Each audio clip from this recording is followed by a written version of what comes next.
toutes et à tous et bienvenue dans le webinaire d'Evimeria. Alors aujourd'hui, pour la première fois, j'ai le plaisir de recevoir Angela et Carla Trad, qui sont toutes les deux donc avocates en droit des sociétés, et un peu plus, je crois, c'est ça? Absolument. Nous exerçons à la fois en droit des sociétés, mais également en droit des contrats et en droit immobilier. Pour ce qui est des matières et pour ce qui est des personnes, nous avons une clientèle en technologie, nouvelles technologies, en énergie renouvelable, également dans les domaines de l'hôtellerie et de la restauration. Pour l'essentiel, mais pas que, bien sûr. D'accord, très bien. Donc, on va avoir une première partie d'exposé qui va durer environ 10-15 minutes. Et ensuite, les participants pourront poser toutes leurs questions en direct. Donc, je vais vous donner la place pour l'exposé. Super. Merci beaucoup Sébastien, merci pour cette présentation. Effectivement, l'objet de la séance d'aujourd'hui, de ce webinaire, c'est de parler de la structuration de votre activité en société. Pourquoi choisir la société? Quelle forme de société? Mais avant tout ça, nous nous plaçons en tant qu'avocat, non pas seulement en tant que créatrice et en tant que rédacteur de statut de société, mais bien en tant que partenaire de votre activité. Vous avez pensé à un projet entrepreneurial pendant des semaines, des mois parfois, voire des années. Vous avez une idée très claire de ce que vous souhaitez faire.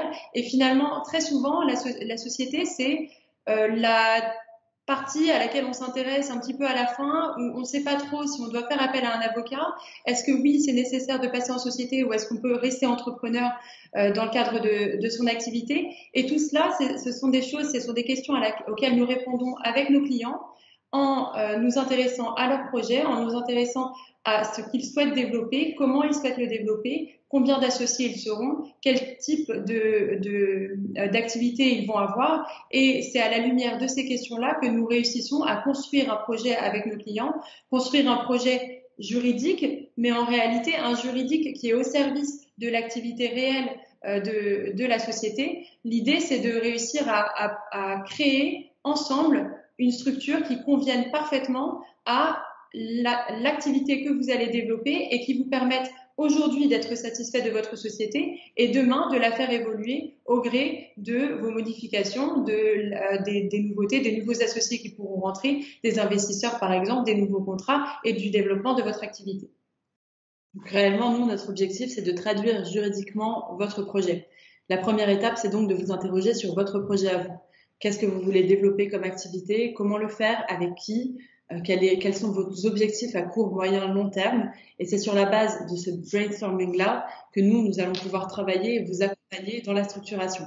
Donc, dans l'idée, on a plusieurs questions qu'on va devoir se poser, à la fois donc la question de votre activité, et évidemment, ça va impacter la question du choix de la structure, et même est-ce que oui ou non vous allez devoir créer une structure dès l'origine ou est-ce que vous allez pouvoir par exemple user d'un statut de micro-entrepreneur plutôt que de constituer directement une société. Et puis dès lors que vous aurez constitué votre société, l'idée va être à la fois de régir vos rapports avec vos associés, de voir qui va être dirigeant de la société, en sachant que, et on va revenir dessus, le statut de dirigeant de la société signifie que vous allez être représentant de la société. Donc, vous aurez la capacité juridique d'engager la société dans ses rapports, notamment avec les tiers. Donc, évidemment, ça implique un certain nombre d'obligations et de devoirs en votre qualité de dirigeant et forcément, ça va vous engager directement. Et puis, évidemment, dans la création de votre structure, au-delà du contrat de société lui-même, dans vos rapports avec vos associés, nous allons nous interroger sur la question du pacte d'associés. Et ça fera l'objet d'un autre webinaire avec Sébastien. Donc la question du pacte d'associés pour régir vos rapports entre vos associés. Petit aperçu simplement sur le pacte d'associés. Et désolé du parallèle d'ores et déjà, lorsque vous décidez d'épouser une personne aujourd'hui, vous allez être engagé par le biais d'un contrat. L'idée est à la fois de régir vos rapports dans le cadre de votre mariage, mais également de régir vos rapports en cas de divorce, malheureusement. Et aussi dans les rapports avec les tiers en réalité, puisque le contrat de mariage, on a l'idée du contrat de mariage pour le divorce, mais c'est aussi un contrat qui va impacter nécessairement votre société. Si vous êtes entrepreneur, l'une des questions que nous vous posons avant de créer votre société, c'est êtes-vous marié? Et si vous êtes marié, sous quel régime êtes-vous marié? De la même façon que demain, en tant qu'entrepreneur, si vous décidez, ou même en tant que société, d'aller contracter un prêt à la banque, cette question vous sera posée. Le pacte d'associés, pour reprendre ce parallèle-là, le pacte d'associés, c'est le contrat de mariage entre les associés. C'est le contrat que vous allez signer au-delà des statuts de la société avec vos associés pour régir vos relations que ce soit dans des moments heureux, au moment où vous ferez des bénéfices et où vous développerez votre activité, pour faire par exemple rentrer des nouvelles personnes dans l'activité, pour développer à l'étranger par exemple, faire de gros investissements, ou également en cas de difficulté dans la société. Dans nos rapports avec Angela, elle gère la partie conseil. Donc en amont de votre activité, c'est elle qui structure et qui rédige vos contrats de société, contrats entre associés, etc. Moi, mon rôle, c'est de gérer la partie après, c'est-à-dire la partie contentieuse. Le fait que nous travaillons la partie contentieuse, donc en cas de difficulté, qui vous mène au tribunal. Notre rôle, c'est de travailler à ce que vous ayez le moins possible à faire appel à moi. Donc, comment structurer votre activité, comment signer le bon contrat à l'origine, même si ça peut être frustrant de devoir mettre tout ça par écrit dès l'origine, même si ça peut être pour vous des frais supplémentaires, mais ce sont les contrats qui sont nécessaires et nous insistons là-dessus parce que nous voyons tous les jours des relations entre associés qui se détériorent. Ce sont des contrats qui sont nécessaires à assurer la pérennité de votre projet et encore une fois de ce projet que vous avez trop mûri pour le laisser mourir pour des questions juridiques. Donc, l'objectif de ce webinaire, c'est premièrement de nous interroger sur le choix de la structure. Est-il nécessaire de faire une société et quelle forme de société? Deuxièmement, nous interroger sur la structuration interne de votre société et les rapports entre les associés. Et nous développerons davantage dans le cadre d'un webinaire consacré au pacte d'associés. Et de nous interroger dans un troisième temps sur les rapports avec les tiers. Comment est-ce que la société gère ses rapports avec les tiers, mais même au-delà, comment est-ce que vous gérez vos rapports avec les tiers dans l'optique de la création d'une société? Comment est-ce que vous pouvez faire pour que tout ce que vous aurez établi pour préparer la création de votre société soit repris par votre société une fois qu'elle est effectivement créée? Et enfin, nous nous intéresserons en quelques mots à l'évolution de votre société, comment intégrer une nouvelle personne dans votre société, par quel biais est-ce que vous devez nécessairement céder des parts de votre société pour qu'une nouvelle personne l'intègre et comment faire grandir votre projet avec, par exemple, des nouvelles personnes. Donc, sur la première étape, à savoir le choix de la structure. Je vous le disais tout à l'heure, vous n'aurez pas nécessairement besoin de créer une société dès l'origine. On voit beaucoup de personnes qui, ne serait-ce que pour des raisons de frais à engager, décident au tout départ de simplement se déclarer en tant que micro-entrepreneur, de micro-entreprise, de manière à s'éviter des frais de création de société, de rédaction de statut, de publication au greffe et de publication légale. Donc, très souvent, dans le tout début de l'activité, vous avez un certain nombre de personnes qui décident simplement de faire une déclaration en tant que micro-entrepreneur et de commencer à développer leur activité par ce biais-là. Donc, vous avez un certain seuil de chiffre d'affaires que vous avez le droit d'atteindre en qualité de micro-entrepreneur. Sur les prestations de services, on avoisine les 70 000 euros et sur la vente de marchandises, on est à plus de 150 000 euros. L'idée, si vous décidez de choisir un statut de micro-entrepreneur, c'est que vous allez pouvoir avoir une activité commerciale, que vous allez commencer à la développer et puis à terme, si vous voyez qu'effectivement votre activité commence réellement à se développer, que vous avez le souhait de vous associer, d'intégrer de nouvelles personnes, de rechercher des financements, vous pourrez vous structurer. Donc, à ce stade, si vous êtes tout seul et que vous décidez simplement aux prémices de votre activité de commencer à prendre vos marques, vous avez la possibilité de passer par un statut de micro-entrepreneur. Petit conseil simplement, votre principal objectif va être d'avoir une comptabilité très bien tenue. Une comptabilité très bien tenue nécessite que vous ayez un compte personnel pour vos dépenses personnelles, mais surtout que vous fassiez appel à une banque pour qu'elle vous ouvre un compte professionnel et que tout ce qui passe sur votre activité commerciale soit régi par votre compte professionnel. Ça va à la fois vous éviter des problèmes avec évidemment l'administration fiscale et surtout ça va vous permettre à vous de simplifier vos démarches comptables dans le cadre de la structuration de votre activité. Si on avance un peu et que vous décidez effectivement de vous associer avec d'autres personnes ou simplement que vous êtes particulièrement ambitieux sur le chiffre d'affaires que votre société va réaliser, que vous savez pertinemment que vous allez devoir protéger un certain nombre de choses dans le développement de votre structure, par exemple une marque, un logiciel, un brevet ou bien toute autre chose par le biais de l'INPI, à ce moment-là, vous allez vous interroger sur la création d'une structure. Si vous êtes sur une activité commerciale, vous entendrez assez rapidement parler de la SARL, Société à responsabilité limitée, ou bien de la SAS, Société par action simplifiée.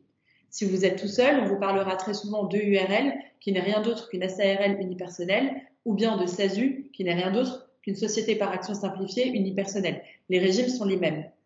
Si Petit aparté, simplement, vous décidez par exemple d'acquérir un bien immobilier et que vous voulez faire de l'investissement locatif, très rapidement, on va par exemple vous conseiller de constituer cette fois-ci une société civile immobilière.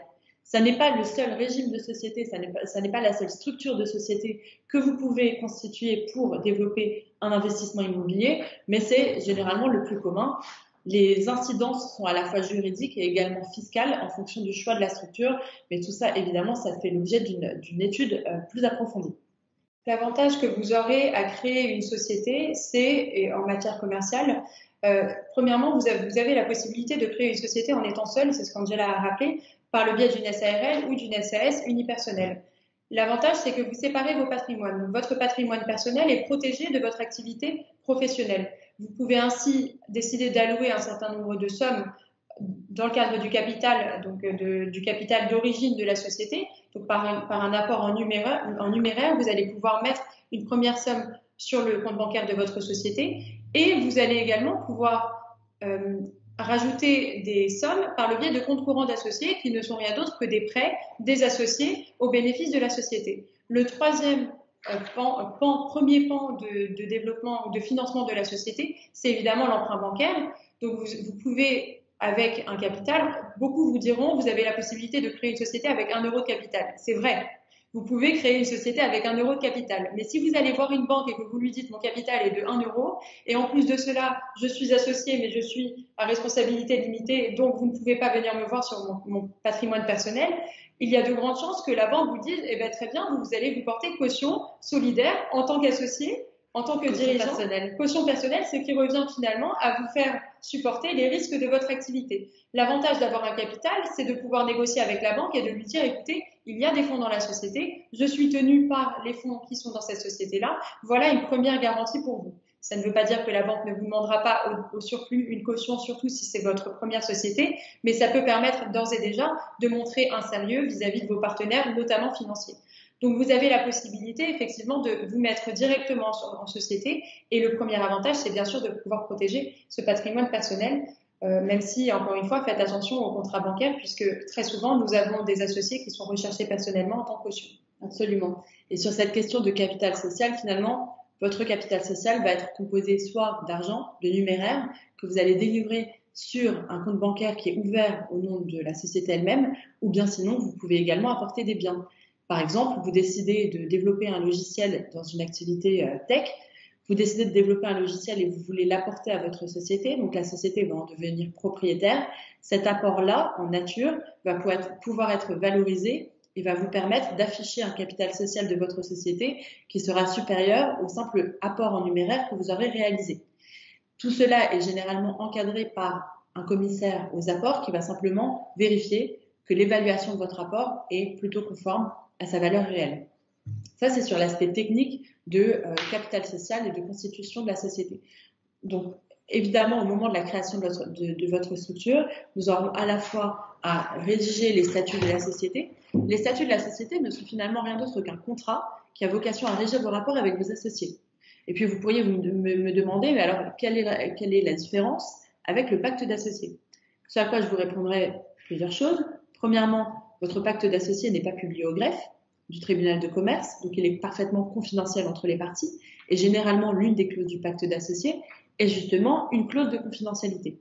Deuxièmement, étant donné que votre pacte d'associés n'est pas publié au greffe, au-delà de la confidentialité, dès lors que vous voulez modifier les termes de ce pacte-là, vous n'avez pas besoin systématiquement de refaire une publication auprès du greffe pour déclarer les changements dans le pacte d'associés. C'est d'ailleurs l'un des avantages que nous trouvons également au régime de la SAS par rapport à la SARL. La SAS, c'est une société qui est régie par assez peu d'articles dans la loi, donc vous avez la possibilité de moduler par le biais d'articles. Grosso modo, dans la SAS, vous devez avoir un président pour représenter la société et, je schématise, mais tout le reste peut être négocié. Donc, les associés, par exemple, de la SAS ne sont pas dans les statuts. Dans les statuts constitutifs, ils le sont, mais on peut les sortir dès après les statuts constitutifs, ce qui vous permet de faire rentrer un nouvel associé sans systématiquement devoir payer des frais de greffe supplémentaires, modifier les statuts. Vous pouvez le faire simplement en modifiant le registre de mouvement de titre, en déclarant par le biais d'un ordre de mouvement la cession de part de société à d'action. Alors, il y a sujet sur est-ce qu'on doit appeler les parts de la SAS action ou parts sociales. Sur les parts de la SAS, on est sur des actions et le nom des associés, c'est des associés, non des actionnaires. Ce qui est assez paradoxal. C'est très paradoxal. C'est un aparté. C'est un aparté sémantique. Donc, l'avantage de la SAS, c'est ça, c'est que ça vous laisse toute liberté pour pouvoir régir vos rapports avec vos associés. Et ça vous laisse également la possibilité à l'avenir de ne pas avoir à systématiquement publier les modifications si vous savez d'ores et déjà que vous allez faire entrer des personnes nouvelles, par exemple, dans votre société. L'avantage de la SARL, c'est que le régime est, entre guillemets, plus simple puisqu'il est légal pour l'essentiel. Vous avez moins de choses à négocier, quelques petites choses à moduler pour faciliter la vie de votre société, mais c'est un régime qui finalement est connu et qui n'a pas vocation à être extrêmement modifié. Assez régulièrement, lorsque vous atteignez un stade où vous voulez aller rechercher des investisseurs, par exemple, dans le cadre d'une levée de fonds, on vous recommandera plutôt d'être en SAS, Société par action simplifiée, justement parce que la SAS vous laisse une certaine marge de manœuvre, une grande liberté contractuelle pour l'intégration de nouveaux associés. Alors là, on atteint des stades un peu techniques où je pourrais vous parler de types d'actions particulières. Vous avez des actions ordinaires, vous pouvez avoir des actions, on va dire, de préférence. Vous pouvez décorréler la participation dans le capital social du nombre de droits de vote. Vous pourrez également décorréler l'intégralité de la participation dans le cadre des dividendes, avec évidemment des garde-fous légaux. Mais là, on entre vraiment dans des spécificités assez techniques. Donc, sur la création de la société, le deuxième point auquel vous devez vous intéresser, c'est la question de la représentation de la société. Qui va être représentant de la société, donc qui va avoir un mandat social. Dans une SARL, ça peut être un gérant. Dans une SAS, ça va être un président, voire un directeur général. L'idée est que la personne qui va représenter la société est la personne qui va avoir la possibilité d'aller conclure des contrats avec les tiers. C'est la personne qui aura la possibilité d'engager la société dans ses rapports avec les tiers. Ça ne veut pas dire qu'elle a une marge de manœuvre infinie. Premièrement, elle a un certain nombre de prérogatives qui sont légales et qui sont autorisées par la loi, mais surtout, vous avez la possibilité de réduire, d'encadrer le pouvoir des dirigeants de la société par le biais du contrat de société, donc des statuts de la société, ou bien d'un pacte d'associés. Je vous prends un exemple simple. Vous décidez de développer une activité dans le cadre de la restauration. Vous savez que vous allez conclure un certain nombre de contrats avec des clients, avec des fournisseurs, des personnes qui vont vous fournir régulièrement des denrées alimentaires, également des boissons, etc. Vous pourriez dire, le dirigeant de la société a la possibilité d'engager la société jusqu'à un montant de contrat global de 150 000 euros. Et au-delà de 150 000 euros, il faudra demander aux associés de la société de se prononcer et d'autoriser la conclusion de ce contrat-là. Donc vraiment, l'intégralité a la possibilité d'être régie par le biais de contrats, par le biais de garde-fous, soit dans le contrat de société, donc les statuts, soit sinon dans le cadre du pacte d'associés. Si vous êtes associé à des personnes dans une société et que vous vous rendez compte à un moment donné que ces personnes outrepassent leurs droits dans la société ou semblent ne plus agir dans l'intérêt de la société, le garde-fou légal, c'est de dire que les associés et les représentants de la société doivent agir dans l'intérêt de la société et non pas dans leur intérêt propre. C'est un point de friction qui peut advenir assez souvent quand il y a un désaccord entre les associés où l'un va dire mais cette action-là, il fallait pas la faire, elle n'était pas dans l'intérêt de la société. Vous avez évidemment une vie sociale à tenir tous les ans avec un rapport de président, etc. pour pouvoir prévoir, par exemple, les gros investissements. Mais si la personne qui tient la plume et qui peut représenter la société outrepasse ses pouvoirs, sachez que vous avez des garanties légales ou en tout cas, vous avez la possibilité d'engager une action contre cette personne-là. Premièrement, pour lui retirer ce pouvoir de représentation de la société si vous avez la majorité à l'Assemblée des associés, mais également pour pouvoir obtenir une condamnation vis-à-vis de la société pour des actions qui auraient été faites et qui auraient été contraires à l'intérêt de la société. Absolument. Dans le cadre du développement de votre entreprise, le troisième point que nous souhaitions aborder avec vous, c'est celui de tous les à côté. Au-delà de la structuration de la société elle-même, tous les à côté auxquels vous devez penser. Je vous prends là encore un exemple. Vous décidez de constituer, de développer une activité et vous savez par exemple que vous allez développer un projet d'entreprise avec une marque. Par exemple, là encore, prenons l'exemple d'un restaurant. Vous avez une marque en particulier que vous allez développer, vous avez un logo, vous voulez les protéger. Vous allez nécessairement passer par le biais de l'Institut national de la propriété intellectuelle pour protéger votre logo. Les différentes classes de protection seront indiqués sur l'INPI et vous aurez un enregistrement de votre marque, une protection du nom, une protection du logo. Et en matière d'INPI, le timing est fondamental. Encore une fois, et j'ai commencé par ça, vous avez un projet que vous faites mûrir dans votre esprit et nous sommes dans une ère où le secret n'existe plus. La publicité vient beaucoup trop vite et notamment via les réseaux sociaux. Soyez très vigilants. Ne commencez pas à communiquer sur votre marque, sur votre logo, sur vos réseaux sociaux en publiant votre projet avant d'avoir protégé votre logo et la marque que vous souhaitez y apposer. Donc, soyez très vigilants à ça. Il faut faire les choses dans l'ordre et l'INPI, c'est fondamental pour protéger votre marque parce que si quelqu'un décide, pour des raisons un peu néfastes, de prendre votre logo et d'utiliser votre nom à titre personnel, qu'il dépose ce nom-là à l'INPI avant vous, il sera propriétaire de cette marque-là il aura la propriété antérieure. Deuxième chose à laquelle vous devez absolument faire attention, c'est de récupérer le nom de domaine du site internet, puisque aujourd'hui toutes les sociétés, je crois, ont des sites internet et un nom de domaine. Donc vous avez tout intérêt à bloquer le nom de domaine qui vous intéresse et à le bloquer non pas seulement en .fr, mais également en .com. Et si vous décidez par exemple de commercialiser en Espagne en .es, pour éviter que quelqu'un puisse créer une marque, un site internet concurrent qui aurait le même nom que le vôtre, mais avec un .com plutôt qu'un .fr, par exemple. Prenons un exemple encore là, très simple. Carglass. Vous avez dû voir passer la publicité Carglass, sur laquelle ils vous disent carglass.fr, attention, c'est pas .com, c'est bien carglass.fr. Pourquoi? Simplement parce que carglass.com a été créé par une autre personne à l'étranger, que le nom de domaine n'avait pas été protégé et que probablement certaines personnes, certains clients de carglass.fr s'étaient retrouvés sur le site de carglass.com à payer des fonds ou bien peut-être, alors je ne sais pas quel a été le litige, mais en tout cas à ne pas contracter avec la société française. Donc ils ont été obligés, et en plus à la télévision, de spécifier carglass.fr. Donc ce sont des choses auxquelles vous devez nécessairement penser. Si vous décidez parlons du site internet, développer un site internet. Là encore, vous allez devoir penser à un certain nombre de choses, les mentions légales, la politique de confidentialité et la protection des données personnelles, également les conditions générales d'utilisation, voire de vente si vous vendez par le biais de votre site internet. Et tout cela, ce sont des contrats que vous devez nécessairement renseigner sur votre site internet pour vous éviter des problèmes soit vis-à-vis de vos clients, soit même avec la DGCCRF par exemple, pour les questions entre professionnels et consommateurs. Et justement, quand vous créez votre société, c'est pour ça que nous vous disons c'est un projet à construire ensemble. Vous avez plusieurs choses à protéger, vous avez des contrats que vous devez réaliser. Par exemple, si vous vendez des biens, les conditions générales de vente sont fondamentales. Elles sont obligatoires vis-à-vis des particuliers.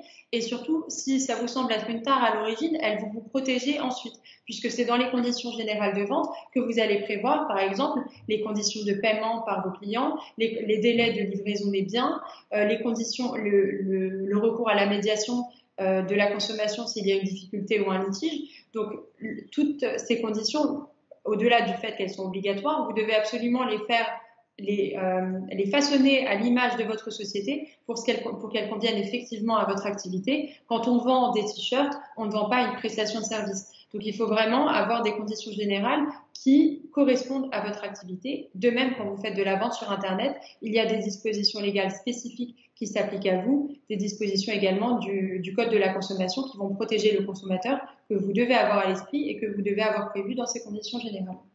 Dernier point, les investisseurs, développement de votre entreprise. À court terme, vous décidez de créer votre propre structure et de commencer le développement de votre activité, mais vous savez que à court, moyen, long terme, vous allez par exemple avoir recours à l'emprunt ou bien faire appel à des investisseurs extérieurs. Dans la meilleure des situations, nos clients viennent nous voir au début en nous disant je vais commencer petit et ils reviennent nous voir quelques mois plus tard en nous disant mince, j'ai pas été assez ambitieux, ça va beaucoup plus vite que ce que je prévoyais. Donc soyez ambitieux. Pensez à votre projet à court, moyen, long terme. Si vous avez vocation à faire grandir votre projet, que vous souhaitez qu'il grandisse, commencez à poser les bases de ce grand projet dès l'origine. Mettez-vous dans la peau d'un investisseur qui souhaiterait venir investir dans votre société, ou bien si demain vous décidez de vendre votre concept, mettez-vous dans la peau de la personne qui va acheter. Que va-t-elle demander? Que va-t-elle vérifier? Que pouvez-vous faire dès aujourd'hui pour être prêt à cette évolution? Alors, premièrement, sur l'aspect extrêmement rigoureux.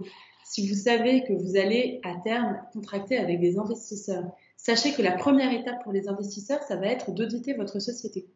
vous voulez leur céder des actions ou des parts sociales de votre société, vous voulez augmenter le capital à leur profit, à leur bénéfice, et qu'ils souscrivent à cette augmentation de capital, avant d'intégrer votre structure, toute personne tierce va vouloir auditer votre société. Auditer votre société, ça va être à la fois d'un point de vue juridique, également comptable, également fiscal, et l'idée pour eux, ça va être de regarder tout l'historique de votre société, de vérifier que tout est conforme et qu'ils ne sont pas en train d'intégrer un loup et des problèmes. Donc, l'audit de la société va à la fois traiter de l'aspect juridique, donc je vous disais, comptable également fiscal, et votre objectif dès l'origine, c'est de faire en sorte que tout soit réglo, carré, pour vous éviter des problèmes a posteriori et pour vous éviter, par exemple, une dévaluation de votre entreprise. Dès lors que vous avez un investisseur qui souhaite intégrer votre société, s'il voit qu'il y a des choses qui sont des risques pour lui à terme, potentiellement, il acceptera malgré tout d'intégrer votre structure, mais il va mettre sur la table des négociations les risques éventuels pour réduire le coût d'entrée dans votre société que lui va devoir engager. Donc, absolument nécessaire, il faut absolument que vous fassiez très attention dès l'origine de votre activité à ce que tout soit vraiment très carré, juridiquement parlant, fiscalement, également comptablement. Deuxième point, sur les investissements et justement la recherche de fonds. Vous avez le classique, aller demander un prêt bancaire. Alors, ça a des avantages évidemment, mais, et très souvent la raison pour laquelle on passe par des fonds d'investissement ou bien par des business angels ou bien des investisseurs qui ne sont pas des institutionnels, c'est parce que quand vous avez recours à l'emprunt bancaire, et vous le voyez dans le contexte actuel, c'est compliqué, ça prend du temps, les engagements ne sont pas toujours respectés de la part des banques et le temps bancaire n'est pas suffisamment rapide par rapport au temps des affaires. Donc très souvent, vous allez avoir recours aux investissements, soit par le biais de business angels, ou bien par le biais de fonds d'investissement, ou bien même par le biais d'organismes institutionnels, autres que des banques, qui ont vocation à aider les projets innovants. Et à cet égard, je vous recommande par exemple de vous intéresser à la BPI, aux incubateurs, etc., qui sont des groupements qui vont vous permettre justement d'avancer dans la recherche de fonds, voire même de vous prêter des fonds à des taux plutôt avantageux. L'idée donc, dès lors que vous décidez d'avoir recours à l'investissement, par exemple de vous engager dans une levée de fonds, ça va être d'intégrer ces investisseurs dans le capital de votre société. Et c'est ce que je vous disais auparavant, soit vous allez leur céder un certain nombre d'actions ou parts sociales de la société, soit sinon vous allez émettre des actions à leur profit par le biais d'une augmentation de capital. Et d'où l'intérêt de la SAS, on en parlait tout à l'heure, c'est que les investisseurs, et notamment lorsque ce sont des investisseurs professionnels des fonds d'investissement, leur principal objectif, ça va être d'avoir un rendement sur l'investisseur qu'ils sont en train de réaliser. L'investissement, qu'ils sont en train de réaliser. Et leur rendement va dépendre à la fois du risque que eux vont réaliser, mais ils ne vont pas forcément avoir envie d'avoir la majorité dans le capital de votre société. Et d'ailleurs, il faudrait que vous vous inquiétiez. Et c'est le but d'un investisseur qui n'a vocation finalement qu'à rajouter de l'argent pour tirer des bénéfices et de prendre le pouvoir, entre guillemets, dans les décisions de votre société. A priori, il y a une difficulté. Il va y avoir un problème. Vous, votre rôle, c'est de leur dire... C'est moi qui suis dirigeant, c'est moi qui connais ma société. Je m'engage, moi, en tant que dirigeant, à ne pas quitter le bateau, évidemment, puisque sans moi, l'activité ne fonctionnera pas. En revanche, vous qui êtes investisseur et qui ne connaissez pas le fond de mon activité, n'avez pas vocation à avoir des droits de vote qui vous permettent de prendre des décisions stratégiques dans l'évolution de la société. Et le contrat principal que vous allez conclure avec n'importe quel investisseur qui intègre votre société, et la boucle sera bouclée, va être le pacte d'associés. Cette personne-là va régir vos rapports. Vous allez régir vos rapports par le biais du pacte d'associés, par le biais d'un certain nombre de clauses. Car là, à parler d'une clause qu'on va appeler la clause de l'homme clé, si vous êtes le fondateur principal, que vous représentez la marque et que vous représentez l'activité de votre entreprise, alors on va vous demander de ne pas quitter le navire pendant un certain nombre de mois, un certain nombre d'années. On va vous demander de ne pas vous associer avec n'importe qui sans avoir un agrément de la part de l'intégralité des associés de la société, ou bien au moins d'une partie. On va également, par exemple, prévoir un droit de préemption.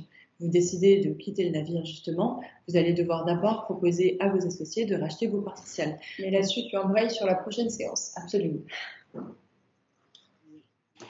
Eh bien, on arrive au terme de ce webinaire. Merci beaucoup, Angela et Carla Tratt, pour cette présentation. Merci beaucoup, Sébastien. Merci à tous. Au revoir. Au revoir. Bonne journée. Au revoir.